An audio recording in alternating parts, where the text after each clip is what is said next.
सभी मित्रों को नमस्कार। राज्य शिक्षा केंद्र का ये पत्र है 11/9/2020। प्राचार्य जिला शिक्षा एवं प्रशिक्षण संस्थान समस्त जिले मध्य प्रदेश, डाइट प्राचार्य के लिए है। और दूसरा है जिला परियोजना समन्वयक जिला शिक्षा केंद्र समस्त जिले। विषय है शिक्षा की गुणवत्ता में सुधार के उद्देश्य से लर्निंग आउटकम्स आधारित टीचर हैंडबुक पर शिक्षण योजना टीचिंग प्लान का निर्माण एवं प्रस्तुतिकरण। अवगत होंगे कि वर्ष 2017-18 से प्रदेश के शासकीय विद्यालयों में चरणबद्ध क्रम में एनसीईआरटी की पाठ्य पुस्तकें प्रचलित हैं। एनसीईआरटी की पुस्तकों का शिक्षण में प्रभावी तरीके से उपयोग करने हेतु ये आवश्यक है कि उक्त पुस्तकों का स्वरूप, कंपोजिंग एवं पाठों के रचनात्मक दृष्टिकोण एवं विषय वस्तु के प्रभाव से शिक्षक साथ ही परिचित होंगे। एनसीईआरटी पाठ्य पुस्तकों की आंतरिक संरचना के प्रमुख बिंदु इस प्रकार हैं। नंबर 1, पाठ्य पुस्तक के प्रारंभ में ही 2 शब्द शिक्षकों एवं अभिभावकों से शीर्षक अंतर्गत संदेश दिया गया है, जिसमें पाठ्य पुस्तकों को शिक्षक द्वारा अध्यापन कार्य में उपयोग के तरीके एवं अपेक्षाएं स्पष्ट की गई हैं। दूसरा है माध्यमिक कक्षाओं की कुछ पुस्तकों में विद्यार्थियों के लिए संदेश अंतर्गत अध्ययन की यात्रा में पहली और बूझो पात्र का उल्लेख है, जिनको प्रश्न पूछना बहुत पसंद है। उक्त पात्रों का उपयोग कक्षा शिक्षण में किया जाना चाहिए। तीसरा है पाठ्य पुस्तक में सीखने के प्रतिफल लर्निंग आउटकम्स भी परिभाषित किए गए हैं। चौथा है पाठ में छोटे छोटे बॉक्स में रोचक प्रश्न तत्व भी दिए गए हैं। पांचवा है पाठ के अंत में आपने क्या सीखा, ऐसे कई प्रश्न दिए गए हैं जिसका उत्तर हल कर विषय वस्तु की समझ एवं लर्निंग गैप का आकलन भी किया जा सकता है। छठा है अभ्यास हेतु गतिविधि प्रश्न भी दिए गए हैं, जिनके अभ्यास से विषय वस्तु का पुनर्वलन होता है। सातवां है पाठ के अंत में प्रस्तावित परियोजना एवं क्रियाकलाप विस्तारित अधिगम क्रियाकलाप एवं परियोजनाओं का भी उल्लेख है, जो विषय वस्तु की बेहतर समझ विकसित करने में सहायक होगी। आठवां है भ्रमण अध्ययन का एक उदाहरण शीर्षक अंतर्गत उल्लेखित गतिविधि को आसपास की खोज से जोड़कर सीखने की समझ की प्रक्रिया को पुष्ट किया जा सकता है। नवा है इसी प्रकार पृथक पृथक कक्षाओं के विभिन्न विषयों के पाठ प्रस्तुतिकरण एवं अवयवों का कक्षा शिक्षण में अभिन्न हिस्सा मानकर ही पाठ पूरा किया जाए। 10वां है कक्षा 1 से 10 तक गणित की पुस्तकों में पुस्तक के अंत में परिशिष्ट के रूप में गणित की वैकल्पिक विधियाँ दी गई हैं, जिनके उपयोग से गणित को अधिक रोचक बनाया जा सकता है, जिससे बच्चों में गणित के प्रति रुचि जागृत होगी। क्षेत्रीय शिक्षा संस्थान भोपाल द्वारा वर्ष 2019-20 में शीर्षक training needs of elementary teachers of aspirational districts of Madhya Pradesh in language and mathematics में किए गए शोध में भी ये तथ्य स्पष्ट हुआ है कि एनसीईआरटी की पुस्तकों को कक्षा शिक्षण में अधिक प्रभावी ढंग से उपयोग करने की आवश्यकता है। साथ ही हिंदी में भाषा की पेडालॉजी एवं गणित में विषय वस्तु एवं पेडागोजी में अतिरिक्त ध्यान देने की आवश्यकता है। अतः कक्षा शिक्षण को प्रभावी बनाने एवं लर्निंग आउटकम की कक्षा अनुरूप प्राप्ति हेतु निम्नानुसार निर्देश दिए गए हैं। ए लर्निंग आउटकम्स आधारित टीचर हैंडबुक में उल्लेखित सीखने के मुख्य घटकों के आधार पर आदर्श पाठ्य योजना निर्मित की जाए। नंबर बी प्रत्येक शिक्षक स्वयं द्वारा पढ़ाए जाने वाले विषयों की पाठ्य पुस्तक के प्रत्येक पाठ की शिक्षण योजना टीचिंग प्लान बनाएंगे, जो लर्निंग आउटकम्स आधारित टीचर हैंडबुक अनुसार दिए गए 9 कॉलम्स के प्रारूप में निर्मित किया जाए, जिसके अनुसार अवधारणा क्षेत्र, पाठ का नाम, पेडागोजिकल प्रक्रिया, शिक्षण सामग्री, अनुमानित समय, लर्निंग इंडिकेटर्स, मूल्यांकन हेतु गतिविधियां एवं प्रश्न आओ करके सीखें, लर्निंग आउटकम्स अनुसार टीचिंग प्लान किया जाए। सी है तैयार की गई शिक्षण योजना एवं इसी अभियान के क्रियान्वयन की मॉनिटरिंग डाइट जिला शिक्षा केंद्र, विकासखंड, स्रोत समन्वयक एवं जन शिक्षा केंद्र स्तर से की जाए। डी है तैयार की गई शिक्षण योजना को एजुकेशन पोर्टल पर अपलोड किया जाएगा। पोर्टल पर सालावार एवं शिक्षकवार अपलोड की जा रही शिक्षण योजना का विवरण उपलब्ध होगा, जिसके आधार पर जिला ब्लॉक स्तर से शिक्षण योजना अपलोड नहीं करने वाले शिक्षकों की जानकारी भी उपलब्ध रहेगी। प्रति सप्ताह कम से कम 5 शिक्षकों को प्रस्तुतिकरण हेतु चयन किया जाएगा। शिक्षकों का चयन यादृच्छिक रैंडमली करते हुए राज्य जिला स्तर से जीवित प्रस्तुतिकरण लाइव प्रेजेंटेशन कराया जाएगा। वर्तमान में शाला में शिक्षकों की संख्या आधारित सालावार शिक्षण योजना में विषय की प्राथमिकता निम्नानुसार रखी जाए। ये तालिका दी गई है जो आपको हम बता रहे हैं। शाला में उपलब्ध शिक्षक, विषय की प्राथमिकता और अन्य विवरण। एक शिक्षक तो विषय की प्राथमिकता देंगे, गणित विषय को देंगे, और अन्य विवरण में प्रथम भाषा हिंदी, अंग्रेजी, उर्दू, मराठी का लेसन प्लान तैयार किया जाएगा। ठीक है। 2 शिक्षक है तो प्राथमिक शाला ऑब्लिक माध्यमिक शाला, ये दोनों के लिए है। 2 शिक्षक हैं तो क्या करेंगे, एक गणित और एक हिंदी विषय। ठीक है। और 3 शिक्षक हैं तो प्राथमिक शाला हो या माध्यमिक शाला हो, गणित, हिंदी, पर्यावरण ऑब्लिक विज्ञान, इनको प्राथमिकता देंगे। 4 शिक्षक हैं तो प्राथमिक शाला गणित, हिंदी, पर्यावरण अध्ययन और अंग्रेजी, और माध्यमिक शाला में गणित, हिंदी, समाज विज्ञान और विज्ञान, इनको प्राथमिकता देंगे। 5 शिक्षक हैं तो प्राथमिक शाला गणित, हिंदी, पर्यावरण अध्ययन, अंग्रेजी, इनको प्राथमिकता देंगे। और माध्यमिक शाला है तो गणित, हिंदी, समाज विज्ञान, विज्ञान, अंग्रेजी, इनको प्राथमिकता देंगे। 6 शिक्षक प्राथमिक शाला में गणित, हिंदी, पर्यावरण अध्ययन, अंग्रेजी, बालसभा और गणित, माध्यमिक शाला में गणित, हिंदी, समाज विज्ञान, विज्ञान, अंग्रेजी व अन्य भाषा, बालसभा, गणित, इनको प्राथमिकता देंगे। 6 शिक्षक है तो इस परिस्थिति में समस्त शिक्षक अपने विषयवार पाठ्य योजना तैयार करेंगे। 6 शिक्षक है तो एक एक शिक्षक अपने अपने विषय ले लेंगे और पाठ्य योजना बनाएंगे। तो बाकी आप समझ गए होंगे। यदि एक शिक्षक है तो वो गणित को प्राथमिकता देगा और उसी की पाठ्य योजना उसको तैयार करनी है। अन्य विवरण में हमने पढ़ा है अभी, द्वितीय भाषा के रूप में सामान्य अंग्रेजी, सामान्य हिंदी का लेसन प्लान तैयार किया जाएगा। तो हिंदी मीडियम के स्कूल सामान्य अंग्रेजी का करेंगे।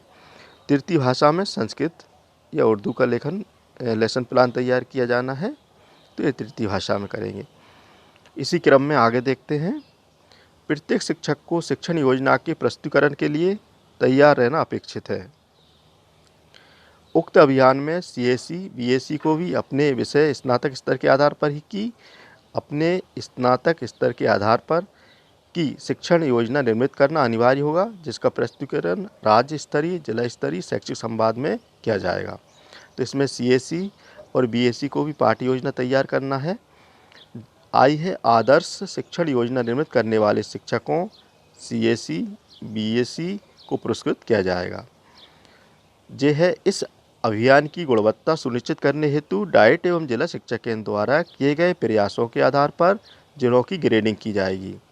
के है अभियान अंतर्गत शिक्षण योजना तैयार करने हेतु दिनांक 25/9/2020 एवं पोर्टल पर अपलोड करने हेतु अंतिम समय 30/9/2020 निर्धारित की गई है। तो इसकी जो अपलोड करने की है वो 25, इसमें एक बार और सुन लीजिए इसको। अभियान के अंतर्गत शिक्षण योजना तैयार करने हेतु दिनांक 25/9/2020 एवं पोर्टल पर अपलोड करने हेतु अंतिम समय सीमा 30/9/2020 तक निर्धारित की गई है। तो ध्यान रखें 25/9 तक अपनी कार्य योजना बना लेना है और उस कार्य योजना को 30 सितंबर तक अनिवार्य रूप से अपलोड भी करना है पोर्टल पर। उसमें से फिर सिलेक्शन होगा और उसको शैक्षिक संवाद में प्रस्तुत किया जाएगा और उस टीचर का भी लाइव प्रेजेंटेशन होना है। पुनः ध्यान दें, आकर्षित कराना आवश्यक है क्योंकि राष्ट्रीय उपलब्धि सर्वे, नेशनल अचीवमेंट सर्वे 2017 में राज्य के छात्रों के प्रदर्शन के आधार पर क्षेत्रीय शिक्षण संस्थान भोपाल द्वारा किए गए शोध के आधार पर ही उक्त अभियान प्रारंभ किया जा रहा है। अपेक्षा है कि समस्त शिक्षकगण सकारात्मक प्रतिस्पर्धा की भावना से उनके द्वारा पढ़ाए जाने वाले विषयों की शिक्षण योजना तैयार करें। इस अभियान की सतत समीक्षा जिला शिक्षा एवं प्रशिक्षण संस्थान एवं जिला परियोजना समन्वयक जिला शिक्षा केंद्र के स्तर से की जाएगी। तो डाइट प्राचार्य इसकी समीक्षा करेंगे और जिला परियोजना समन्वयक भी इसकी मॉनिटरिंग करेंगे। समीक्षा भी करना है, मॉनिटरिंग करना है। अभियान के क्रियान्वयन में यदि किसी भी स्तर से उदासीनता परिलक्षित होती है तो संबंधित के विरुद्ध कठोर कार्रवाई की जाएगी। संलग्न है उदाहरणार्थ गणित विषय हेतु टीचर हैंडबुक अनुसार 9 कॉलम के प्रारूप। आयुक्त लोकेश कुमार जाटव, राज्य शिक्षा केंद्र भोपाल, दिनांक 11/9/2020। मित्रों, ये बहुत ही महत्वपूर्ण कार्य है जिसकी मॉनिटरिंग भी किया जाना है, समीक्षा भी की जाना है। प्रेजेंटेशन अच्छा है तो लाइव प्रेजेंटेशन भी होना है और अपलोड प्रत्येक टीचर को अपनी कार्य योजना, लेसन प्लान बनाकर, पाठ्य योजना बनाकर अपलोड करना है। देखिए वो प्रपत्र देख लेते हैं जो 9 कॉलम का है। विषय शिक्षा की गुणवत्ता में सुधार के उद्देश्य से लर्निंग आउटकम्स आधारित टीचर हैंडबुक पर शिक्षण योजना, टीचिंग प्लान का निर्माण एवं प्रस्तुतिकरण। शिक्षक CAC VAC हेतु शिक्षण योजना अपलोड करने के लिए अवधारणा का क्षेत्र, यहाँ आप अवधारणा लिखेंगे। पाठ का नाम और क्रमांक यहाँ आ जाएगा कॉलम 2 में। पेडागोजिकल प्रक्रिया, गतिविधियाँ एवं प्रस्तावना कॉलम 3 में आएंगे। सुझावात्मक सहायक शिक्षण सामग्री TLM चौथे कॉलम में आ जाएगा। अनुमानित समय काल खंड 5वें कॉलम में आ जाएगा। लर्निंग इंडिकेटर 6ठे कॉलम में आ जाएगा। मूल्यांकन हेतु गतिविधियां एवं प्रश्न 7वें कॉलम में आ जाएगा। आओ करके सीखें घर में, खेल खेल में 8वें कॉलम में और लर्निंग आउटकम्स 9वें कॉलम में। तो साथियों, आपको पता है अभी हम जो प्रशिक्षण प्राप्त कर रहे हैं, सीखने के प्रतिफल जो कोर्स श्रृंखला है, उस कोर्स में हमको ये सारी चीज़ें बताई जा रही हैं। तो उस प्रशिक्षण का आप गहन अध्ययन करें, अच्छे से देखें उसको और उन प्रशिक्षणों में बताई गई उन चीज़ों को अपनी एक कॉपी में नोट कर लें। वो इस कार्य योजना बनाने में आपकी काफ़ी मदद करेगी। चलिए आगे देखते हैं और क्या है इसमें। लर्निंग आउटकम्स आधारित टीचर हैंडबुक गणित, learning outcomes based teacher handbooks कक्षा 6 से 8। ये कक्षा 6 से 8 के लिए एक उदाहरण पेश किया गया है कि आपको इस तरह से कैसे मैथमेटिक्स का उपयोग करना है। तो आप देख रहे होंगे यहाँ पे एक इसका उपयोग करते हुए a + b का whole square equal to a² + 2ab + b square, इसको सत्यापित करना है। इसका उपयोग करते हुए, इन चीज़ों का उपयोग करते हुए आपको इसको सत्यापित करना है। इस तरह से आपकी कार्य योजना बनाना है आपको। चलिए और आगे दिखाते हैं। तो इन चीज़ों को पढ़ना है आपको, यही आपकी पाठ्य योजना बनने में या बनाने में मदद करेंगे आपके, है ना।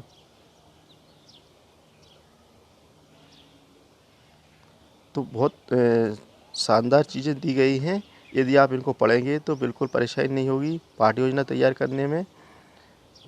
देखिए अवधारणाओं के क्षेत्र क्या है, इससे आप अवधारणाएं क्लियर हो जाएंगी आपकी।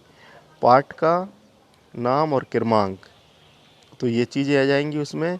बिल्कुल बहुत अच्छा उदाहरण पेश किया गया है। जैसे 5 अंकों तक की संख्याओं में अंकों को देखकर छोटी बड़ी संख्या का अनुमान लगाना, 8 अंकों की संख्याओं को पहचानना, बड़ी संख्याओं में विभिन्न गणितीय संक्रियाओं का उपयोग कर व्यवहारिक प्रश्नों को हल करना, कोष्ठकों को तथा अन्य संकेतों जैसे equal to, less than, greater than के महत्व को समझना। इसी तरह से पाठ का नाम और क्रमांक, पाठ 1 अपनी संख्याओं की जानकारी, इस तरह से आपको बनाना है। पेडागोजिकल प्रक्रिया, गतिविधियाँ एवं प्रस्तावना, तो इस अवधारणा को विकसित करने से पहले व्यवहारिक जीवन में बड़ी संख्याओं के उपयोग की कहाँ कहाँ आवश्यकता होती है, इस पर बच्चों से खुलकर बातचीत करें। ऐसी विभिन्न स्थितियों परिस्थितियों के बारे में पूछें जिनमें संख्याओं का उपयोग होता हो। शिक्षार्थियों को जोड़ें, समूह व्यक्तिगत तौर पर अवसर उपलब्ध कराते हुए निम्नलिखित हेतु प्रोत्साहित करना है। तो ये उदाहरण पेश किए गए हैं। और सुझावात्मक सहायक शिक्षण सामग्री यानी TLM में क्या है, संख्या कार्ड ले लें, संख्या पैटर्न ले लें, चार्ट ले लें और कुछ बना भी सकते हैं। तो इस तरह बना के उपयोग कर सकते हैं। अनुमानित कालखंड दिखाया गया है कि 8 कालखंड 90 मिनट के इसके लिए लगेंगे। और लर्निंग इंडिकेटर में या अपने आसपास उन स्थितियों को जानते हैं जहां बड़ी संख्याओं का उपयोग होता है। मूल्यांकन हेतु गतिविधियां एवं प्रश्न तो दिए गए संख्याओं में दिया जाएगा। आओ करके सीखें घर में, खेल खेल में। तो अपने गांव में ज़मीन प्लाट की कीमत के बारे में प्रत्येक छात्र से पूछें। न्यूज़पेपर में दी गई बड़ी संख्याओं को छांटकर तथा लिख कर लाएं। और लर्निंग आउटकम्स में यानी सीखने के प्रतिफल में बड़ी संख्याओं पर आधारित उपयुक्त संक्रिया जोड़, घटाना, गुणा व भाग का उपयोग कर समस्याओं का हल करके। तो ये 9 कॉलम की आपको इस तरह से एक पाठ्य योजना तैयार करना है और उसका प्रस्तुतिकरण करना है। ठीक है, तो ये अपलोड होगी, इसके बाद इसका प्रस्तुतिकरण करना है। चयन करने के उपरांत रैंडमली चयन किया जाएगा, किसी का भी नाम आ सकता है। आप इस तरह से और भी उदाहरण दिए गए हैं।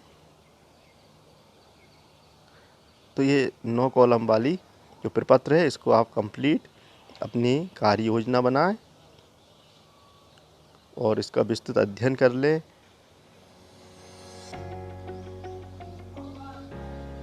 सीखने के मुख्य घटकों का परिचय आप इसको पूरा विस्तृत पढ़ लें। ठीक है, जो चीज़ें बहुत ही मायने रखती हैं क्योंकि NCERT करके सीखते हैं और गतिविधियों पर आधारित है। प्रेजेंटेशन वर्क, प्रोजेक्ट वर्क बहुत ज़्यादा है NCERT में, तो सभी को ये क्रिया करना है।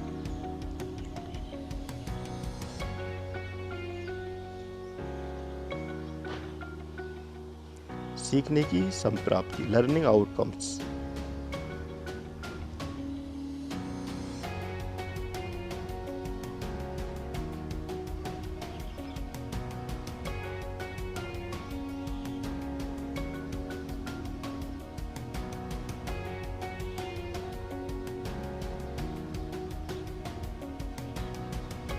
साथियों, इस पत्र को पूरा पढ़ें, आपको बहुत मदद मिलेगी पाठ्य योजना तैयार करने में।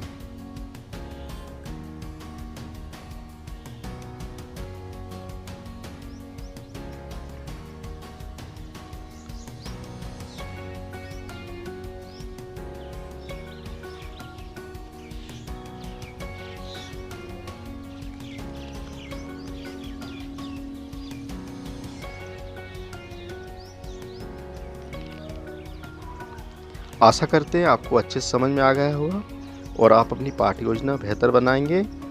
धन्यवाद।